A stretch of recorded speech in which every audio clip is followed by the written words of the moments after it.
Dieu est en train de chercher une personne dans cette église qui peut s'élever afin de prier pour son peuple. Mais Dieu ne trouva personne.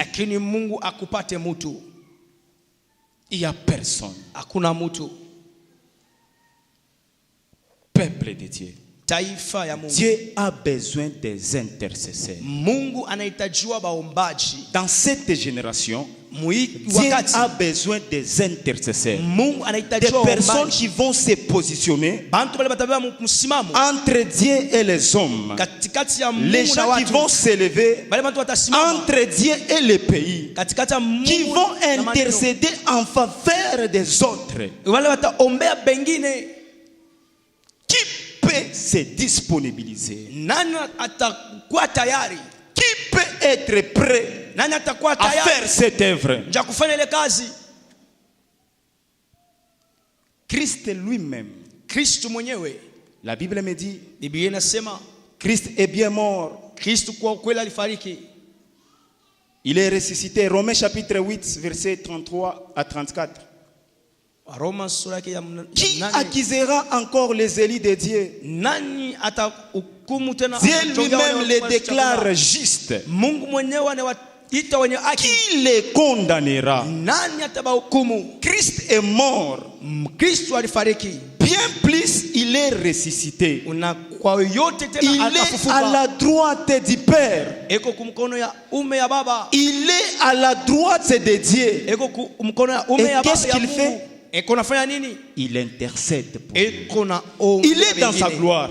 Là, il pouvait se dire que non, moi je peux quand même me reposer. J'ai trop travaillé. Je peux me reposer maintenant. Mais Christ ne se repose pas. Il prie toujours. Il intercède toujours. Quand le mal approche, il est toujours là, en train d'intercéder pour toi. Il est en train d'intercéder pour moi. Bien-aimé, nous devons nous lever en tant que des intercesseurs. J'avais donné l'exemple en disant tel que nous sommes là. Imaginez-vous. Les frères Lejado, ils prient pour les frères Eli. Les frères Eli prient pour les frères Claude. Les frères Claude prient pour la sœur Nathalie.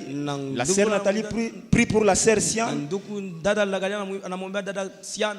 Vous allez voir qu'il y aura plus d'infirmes dans cette église. Bien-aimé, Dieu a besoin des intercesseurs. Dieu a besoin des personnes qui vont s'élever au milieu de la nuit. Au milieu de la nuit, des personnes qui vont prier pour les autres, les personnes qui vont prier pour le pays, les personnes qui vont prier pour cette église. Sois un intercesseur du Seigneur. Sois un intercesseur pour cette église. Sois un intercesseur pour notre beau pays. Amen, amen. Que Dieu nous bénisse.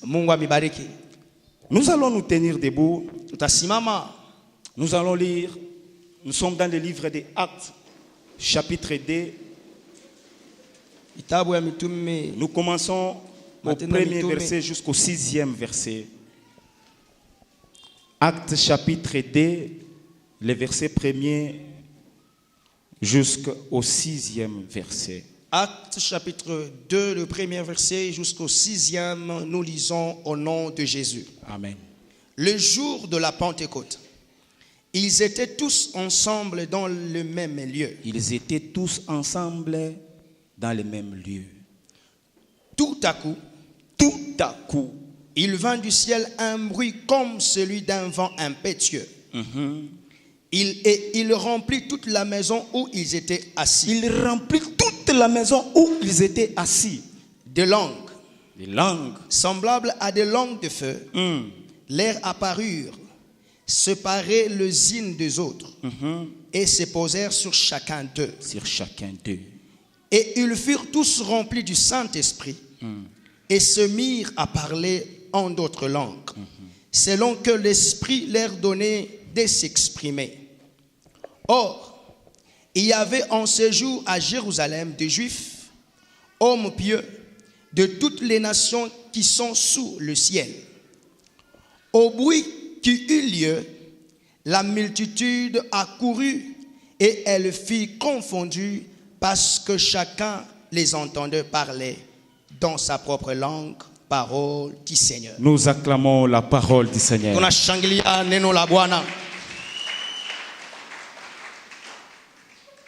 La prière et l'intercesseur,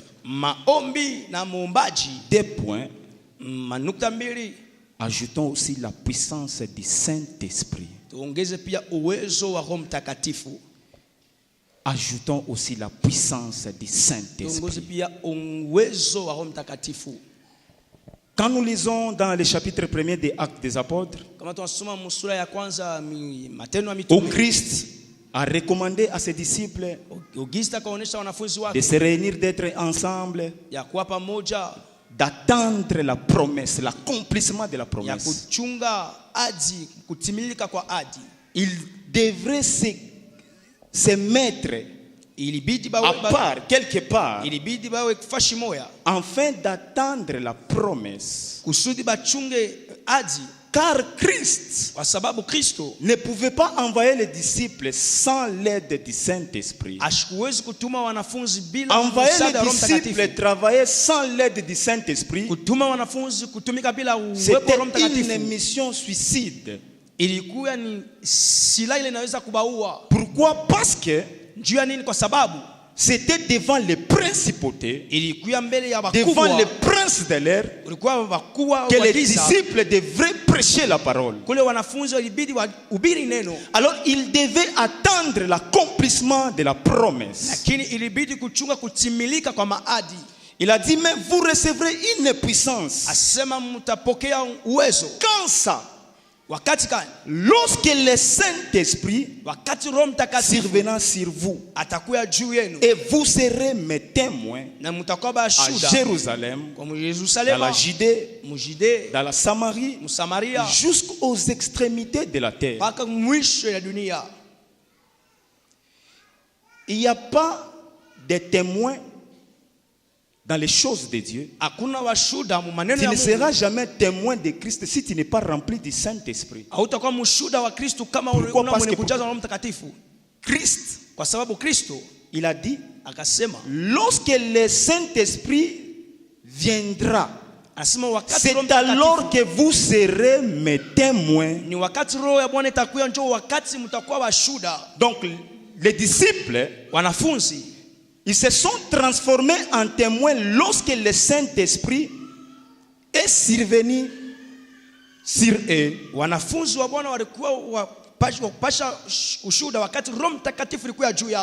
Parce que la terre est sous la puissance du malin. Ils devraient d'abord recevoir une puissance. Ils avaient une promesse. Comme quelques-uns parmi nous, chaque personne parmi nous a une promesse. Tu as une promesse. J'ai une promesse. Mais cette promesse s'accomplira seulement lorsque le Saint-Esprit viendra en toi. Parce que le Saint-Esprit a la capacité de matérialiser. Le Saint-Esprit a la capacité de matérialiser la promesse. Parce que la promesse n'est pas physique. La promesse n'est pas physique. Lorsque le Saint-Esprit viendra en toi, lorsque tu seras dans la plénitude, c'est alors que la promesse s'accomplira. La Bible me dit, ils étaient tous ensemble dans un même lieu. Tout à coup, il vient du ciel un bruit comme celui d'un vent impétueux et remplit toute toute la maison na ikajaa nyumba où mzima. ils étaient assis. Fashi walikuwa benye kuikala. Lorsque le Saint-Esprit bien-aimé descendra Wakati Roho Mtakatifu en tashuka toi, ndani mwako, ce n'est pas pour prendre une partie de ta vie. La Bible me dit que toute la maison était remplie du Saint-Esprit. Toute la maison était remplie du Saint-Esprit. Ce n'était pas une partie, ce n'était pas au coin. Ce n'était pas seulement au coin. Mais la Bible me dit toute la maison était remplie du Saint-Esprit.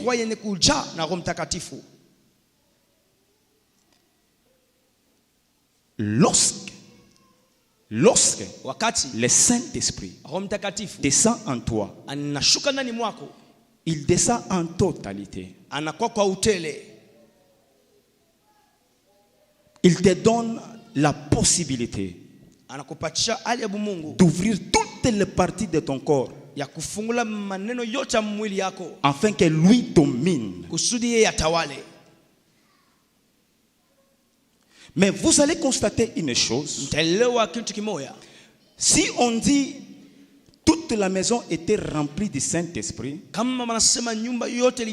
c'est-à-dire il y avait aussi la possibilité que une autre partie de la maison ne soit pas remplie de l'Esprit.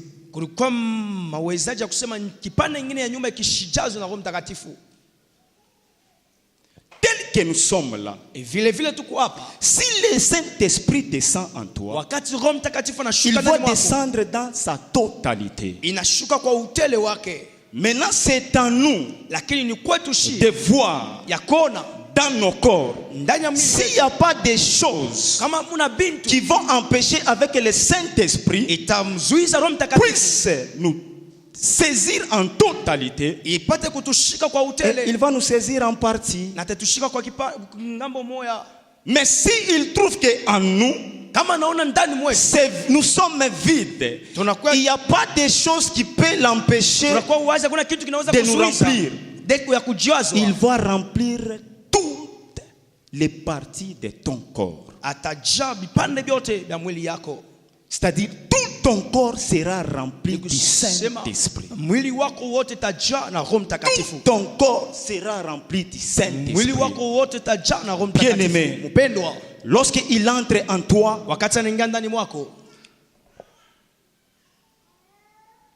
il va faire de sorte que tu sois transformé. La Bible me dit, lorsque l'Esprit descendit, il est venu comme un vent impétueux. Imaginez-vous, lorsque le vent passe, lorsque la tempête passe, c'est-à-dire tout ce que la tempête va trouver en cours de route sera emporté. C'est-à-dire lorsque le Saint-Esprit descend en toi, il descend comme un vent. Il enlève d'abord tout ce qui ne confesse pas le nom de Jésus, comme la maladie, les infirmités, la pauvreté et autres. Il les enlève et il les jette loin de toi. Pourquoi? Parce qu'on l'appelle Esprit Saint. Lorsqu'il descend en toi, il descend comme un vent. Il va d'abord emporter tout ce qui ne confesse pas le nom de Jésus en toi. C'est-à-dire les célibats, tout ce qui nous dérange là. Lorsque le Saint-Esprit descend, emporte toutes ces choses. Lorsque le Saint-Esprit descend, ça enlève tout ce qui nous dérangeait. Bien aimé, c'est impossible qu'une personne qui est remplie dans la plénitude soit accablé par d'autres esprits, comme l'esprit de maladie, C'est impossible. C'est pourquoi nous avons besoin de plus de puissance du Saint-Esprit. Église Canaan, nous avons besoin de plus de puissance du Saint-Esprit. Nous avons besoin de plus de puissance du Saint-Esprit dans cette église.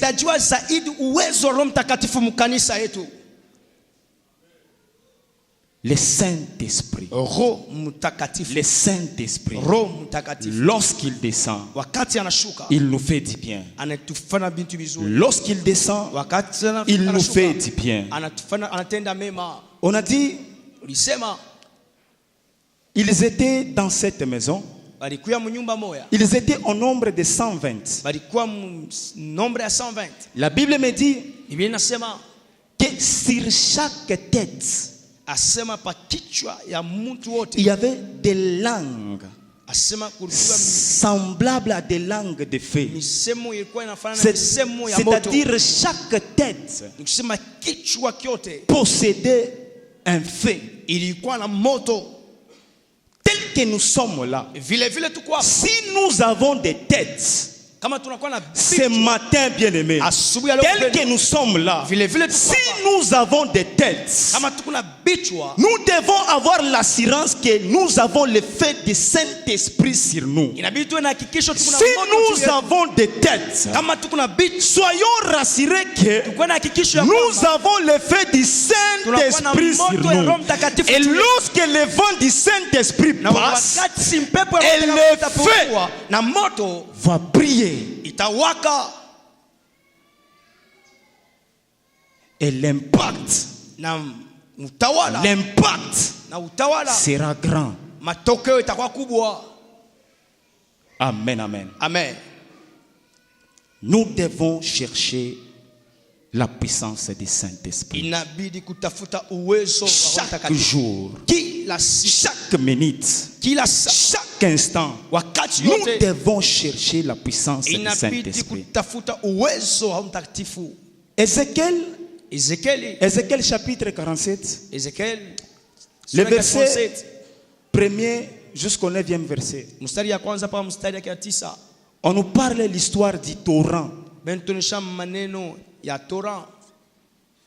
Bien-aimé, on nous a déjà prêché sur les torrents. J'avais aimé un jour le prophète qui prêchait. Il était bien habillé dans sa profession d'enseignant. Il avait même le maître Khan ici. Il nous avait bien expliqué sur les torrents. Et j'avais trop aimé ce jour-là. La Bible me dit, et cet homme, il me ramena, le premier verset, la Bible nous dit, il me ramena vers les portes de la maison, et voici des eaux sortaient sur les seuils de la maison, de l'Orient, car la face de la maison était à l'Orient. L'eau descendait sous le côté droit de la maison, au midi de l'autel. Au midi de l'autel, le verset 3. Lorsque l'homme s'avança vers l'Orient, il avait dans sa main un cordon. Et il mesura 1000 coudées. Lorsque l'homme s'avançait, il avait un cordon. Et il mesura sur moi 1000 coudées. Et la Bible me dit, l'eau me traversait. J'avais de l'eau jusqu'aux chevilles. L'eau était aux chevilles. Il mesura encore 1000 coudées. Et l'eau était au niveau de la hanche. Il mesura encore 1000 coudées. Et c'était un torrent qu'on ne pouvait pas traverser. On devait juste nager pour passer. Bien aimé, la puissance du Saint-Esprit dépend de toi. Le torrent a des choix. Na Torah inakuwa na mchakuzi mbili. Soit tu refuses à ce que on puisse mesurer encore et encore. Au na chakula bashipime tena na kupima mara nyingine. Soit tu acceptes qu'on puisse mesurer. Au unechika tena bapime mara nyingine. Mais si tu refuses qu'on puisse mesurer jusqu'au bout, kama unakatala kupima paka na là c'est ton problème. Pale inakuwa ni mambo yako. Mais lorsque tu acceptes lakini wakati d'avancer dans le Torah, ya kuendelea mu la Bible me dit que la personne était dedans. Na Biblia inasema ule mtu alikuwa ndani. Il était immergé. Alikuwa mwenye kufinikwa. Bien-aimé, nous devons accepter que le Saint-Esprit puisse nous remplir dans la totalité. Nous avons besoin de la totalité du Saint-Esprit. Église, si le Saint-Esprit ne prend pas le dessus sur nous, il n'y aura pas de réveil. Parce que l'église, les premières églises, la chose qui avait fait de sorte que ça puisse prendre de l'ampleur, c'est parce qu'ils étaient remplis du Saint-Esprit. La Bible me dit que les gens qui étaient autour d'eux, ils étaient curieux de savoir qu'est-ce qui s'est passé depuis que tu as crié au Seigneur. Quelle est la personne qui a été influencée par ta conversion? Depuis que tu es chrétien, qui est la personne qui a été impressionnée? La personne païenne qui a été impressionnée par ta chrétienté. Mais la Bible me dit le prix du Saint-Esprit. Le prix du Saint-Esprit. Le fait a fait de sorte que les gens qui étaient tout autour d'eux soient curieux. Église Cana, ce n'est pas l'œuvre d'une seule personne. Non, non, c'est une recommandation pour tout le monde d'être rempli pleinement de la puissance du Saint-Esprit. Si on n'est pas rempli du Saint-Esprit, il n'y aura pas d'impact. Mais lorsque nous sommes remplis du Saint-Esprit, dans la totalité, nous allons influencer les païens qui sont tout autour de nous. Bien-aimés, lorsque nous sommes remplis par la puissance du Saint-Esprit, même les païens, des personnes que nous croyons impossibles à se convertir, mais si tu es embrasé par le Saint-Esprit, cette personne sera curieuse de savoir qu'est-ce qu'il voit. Qu'est-ce qu'il ne voit pas avec toi? Qu'est-ce qui se passe en toi? Nous voulons que le monde puisse nous suivre. Église Cana, nous avons un grand travail. Nous construisons encore un grand temple. Ce n'est pas l'œuvre d'une seule personne. C'est l'œuvre de tout le monde. C'est l'œuvre de tout le monde. Est-ce que les païens qui se trouvent dans ton quartier là peuvent être influencés par ta chrétienté? Est-ce que les gens qui sont tout autour de toi peuvent être influencés par toi?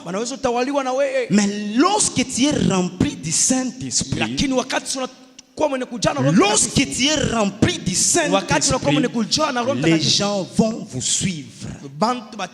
Et ce temple sera plein. Peut-être même les temples que nous allons construire ici, nous allons encore détruire cela et nous allons encore construire un très grand temple. Pourquoi? Parce que l'église a des personnes embrasées par le Saint-Esprit. Église Cana, Dieu a besoin de personnes qui sont remplies du Saint-Esprit.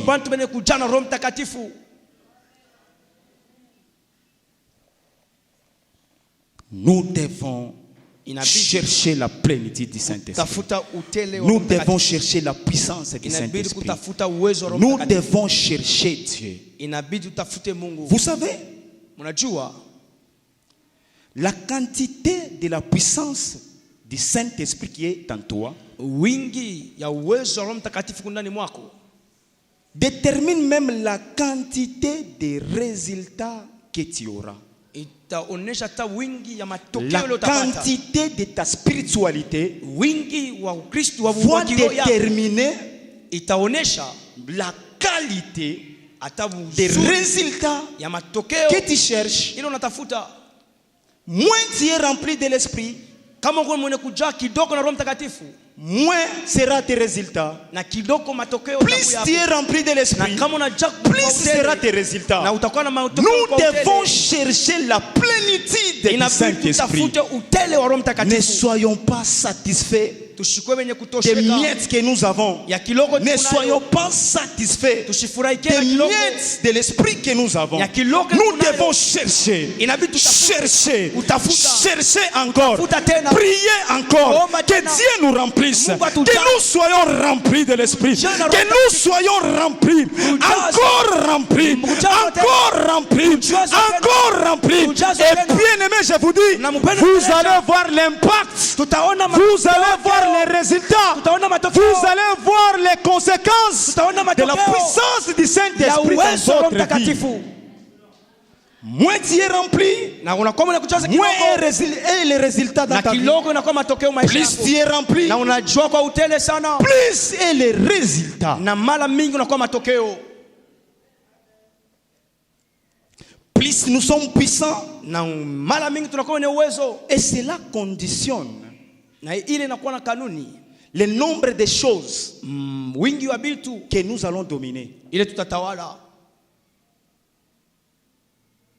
Plus nous sommes puissants, et cela conditionne le nombre de choses que nous allons dominer. Plus tu es puissant, tu peux entrer dans tous les domaines de la vie. Plus tu es puissant, plus nous pouvons entrer dans tous les couloirs. Il n'y aura aucune sphère qui nous seront impossibles d'entrer et de percer. La Bible me dit que le Saint-Esprit était venu comme un vent. Une personne remplie de l'esprit est comme un vent. Bien aimé, essayez de prendre le vent et le mettre peut-être dans un récipient. Essayez de fermer. Puis après un certain moment, venez et ouvrez encore ce récipient. Vous allez constater qu'il y aura plus le vent, mais il y aura de la chaleur. Où est parti le vent?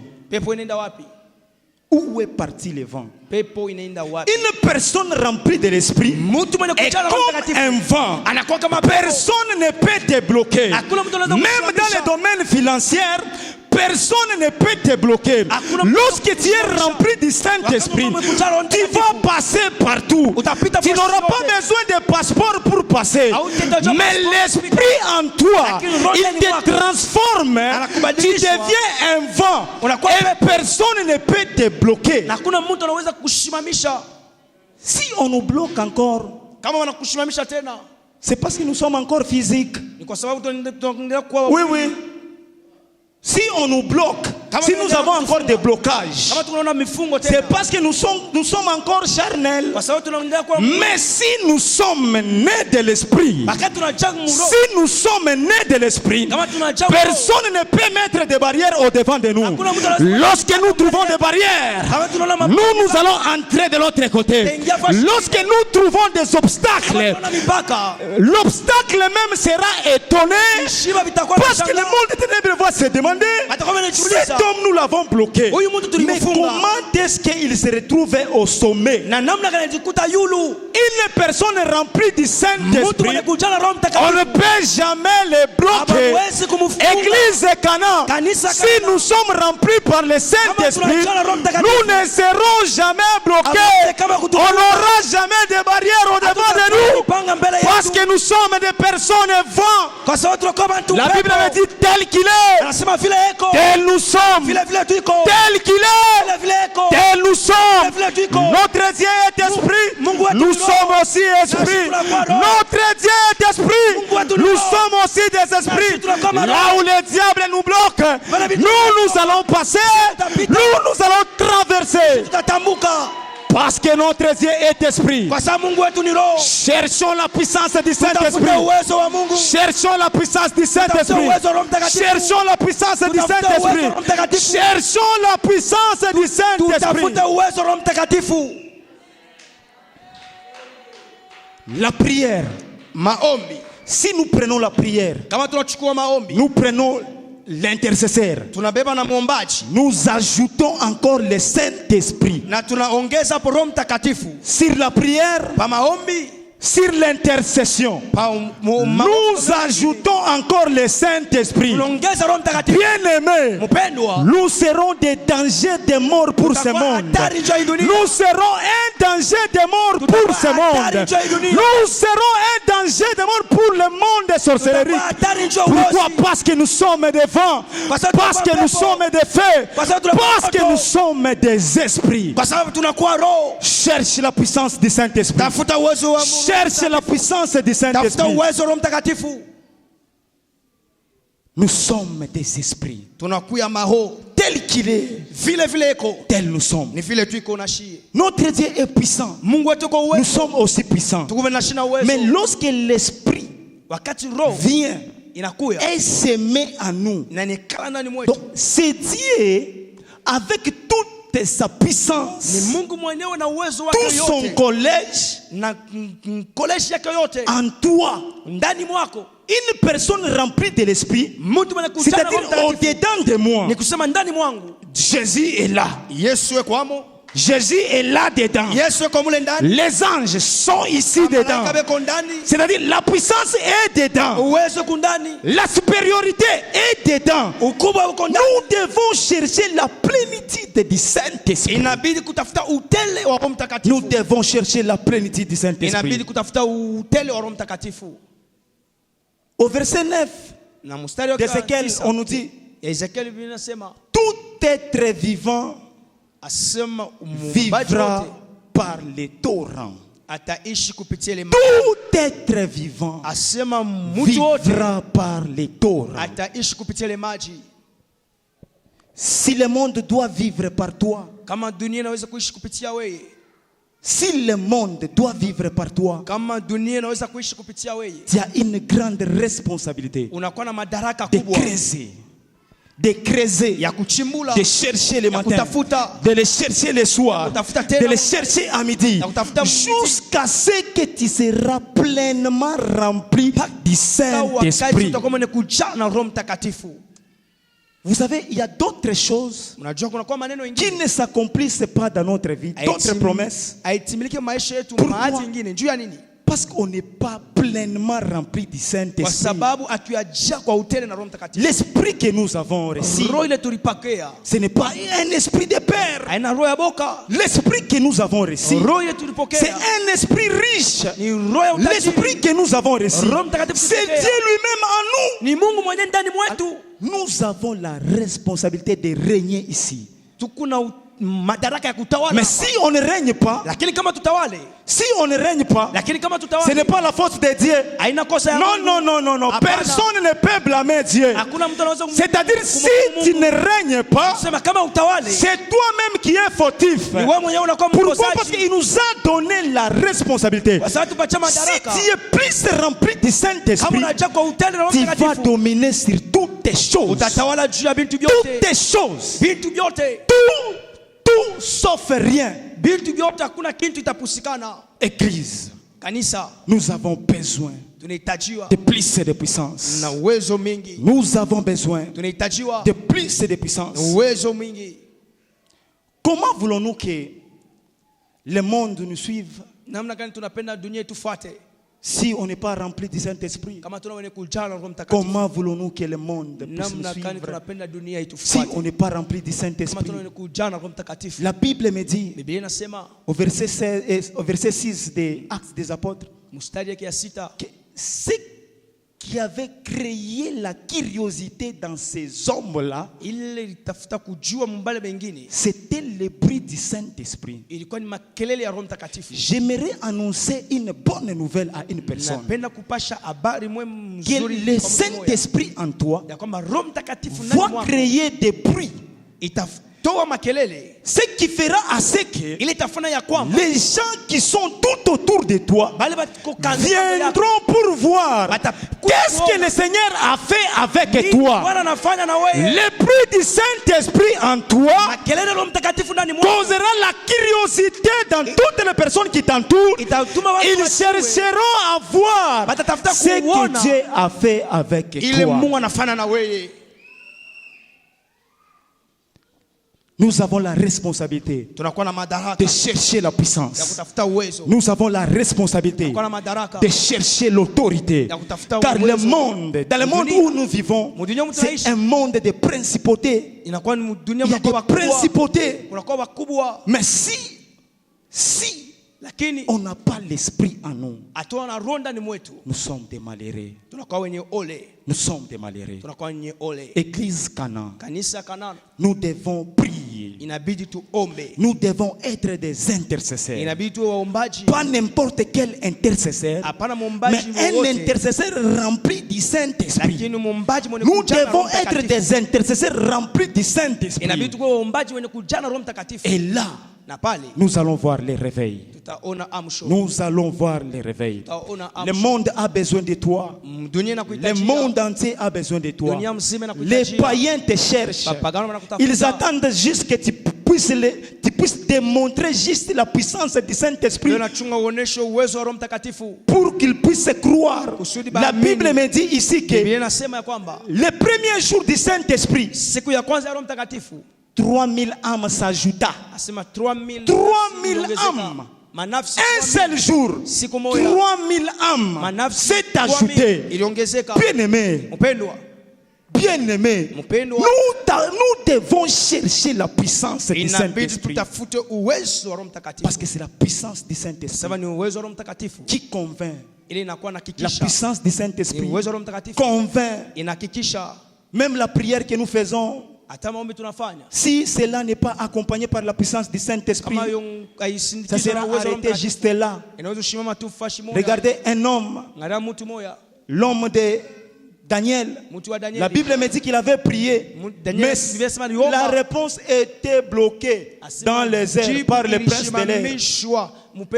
Mais nous, Dieu nous a donné la capacité de percer, de percer encore, de percer encore. Pourquoi nous avons besoin de la puissance du Saint-Esprit? Pour vivre les grands réveils. Bien-aimé, pour que les grands réveils s'élèvent dans cette église, s'élèvent dans ce pays, nous devons chercher la puissance du Saint-Esprit. Avec la puissance du Saint-Esprit, nous allons vivre les grands réveils. L'effet du Saint-Esprit. À la dévotion matinale, on exploitait un chapitre, je pense le chapitre des juges. On nous a donné l'exemple de Samson. Samson, lorsque on a refusé qu'il puisse voir sa femme, la Bible me dit, il est sorti enragé et il a attrapé des loups. Il les a attachés. Puis il les a allumés. Et il les a jetés vers les champs des Philistins. C'est la même chose que Christ a fait avec l'église. Il ne pouvait pas envoyer les disciples qui n'étaient pas remplis du Saint-Esprit. Il devait attendre la promesse. Il devait attendre la promesse. Et lorsque Samson a envoyé les loups dans les champs, et les champs étaient brûlés. Nous aussi, si nous sommes remplis du Saint-Esprit, la sorcellerie, le blocage, la maladie, cela sera brûlé par l'effet du Saint-Esprit qui brille en nous. Nous devons chercher à être embrasés par la puissance du Saint-Esprit. Pourquoi nous avons besoin de plus du Saint-Esprit? Parce que nous serons éveillés à la ruse du malin. Le diable ne peut jamais nous surprendre. Nous serons toujours éveillés. Le Saint-Esprit va nous communiquer. Le Saint-Esprit va nous communiquer. Et il nous dira des plans du diable. Pourquoi nous devons être remplis du Saint-Esprit? Pour surmonter les épreuves. Église de Dieu. La prière dans la main d'un intercesseur rempli du Saint-Esprit, embrasé par le Saint-Esprit, embrasé par le feu, cela amène le grand réveil. Et cela amène le grand réveil dans l'église. Et le monde vivra par nous. Les païens vont nous chercher. Les pays, les présidents et autres, ils vont nous chercher. Pourquoi? Parce que nous sommes remplis du Saint-Esprit. Et si une personne remplie de l'Esprit, enseignée, a accepté ce message, nous disons Amen et nous acclamons le Tout-Puissant. Héritier de l'Éternel, co-héritier avec le Christ, je suis héritier.